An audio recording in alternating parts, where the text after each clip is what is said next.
man wakwa ya abo aduni enne adesua ye ba besua no ye wo aman hini bi wo ho a ene abrempon bi wo ho a wakonwa no ekron pa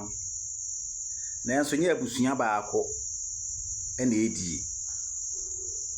edi enti na tesa efize sa nkonwa no eye mema adwa enye mma adwa mema adwa no de wo mu ne se yedi no agya fam enti akwate se ukọ northern part of Ghana won konwa no wodi no anase wo skin no wa didi no wodi no agya fam no saa ena saa nkonwa we nsoso etie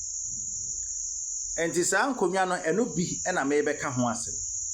wo ya aman hene wodi wo ho so anaso ya brempon a wo nkuro bebre hye wase ebi mpo no wo mu ena aman hene bi firi baaye na nsoso won adidie ne de wodi na agya fam die di kan a meka ho asem eye akyerensua akonya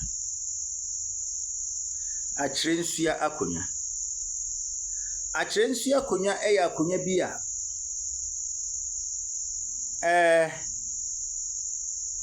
eye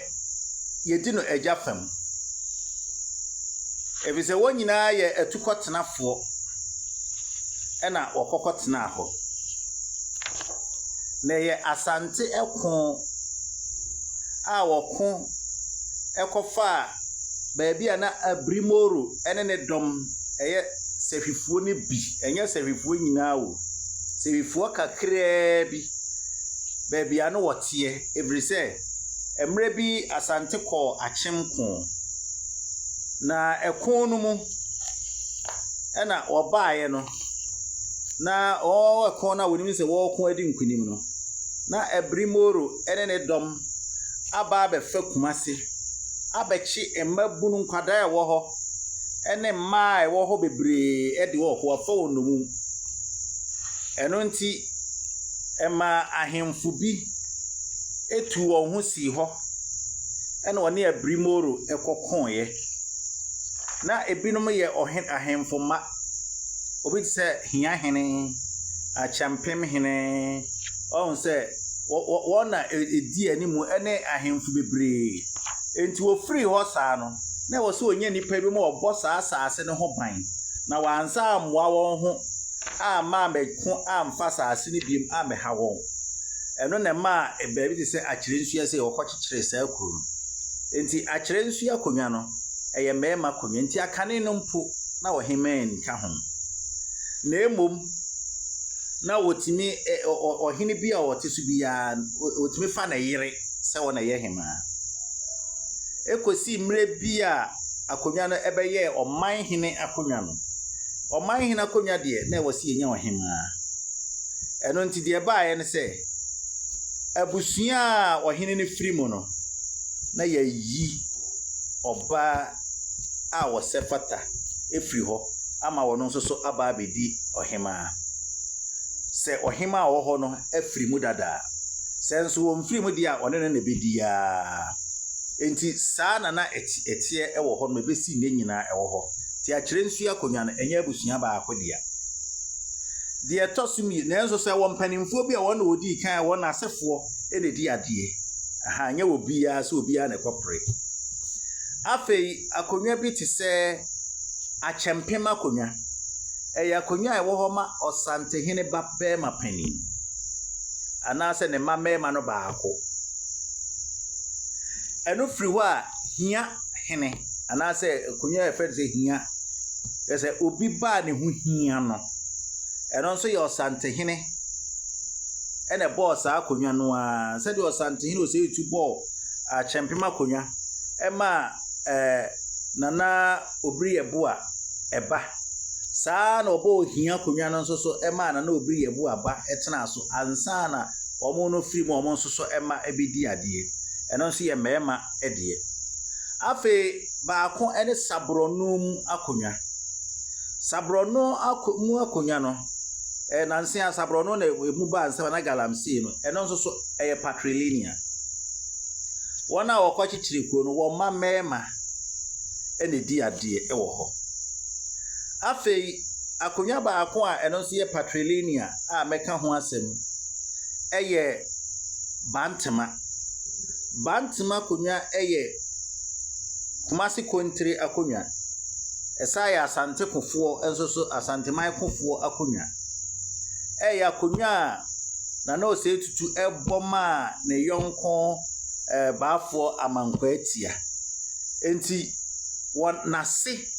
ne ma ene edie enti sa wohwe a ahemfo eba no enyina dodo no adindi amankwatia baafo awua baafo amankwatia saa efise woye eja ema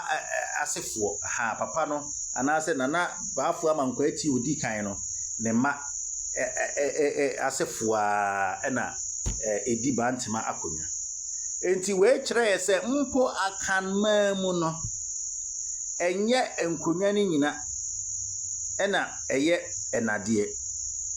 bono ha nkonya ni se bebre wo ho a meba so eye ejade efise on se wo ba bono region ene bono east region a enye bono fo nko ane wo ho ye wo bono fo wo ho ye wo mofo wo ho ye wo granfo wo ho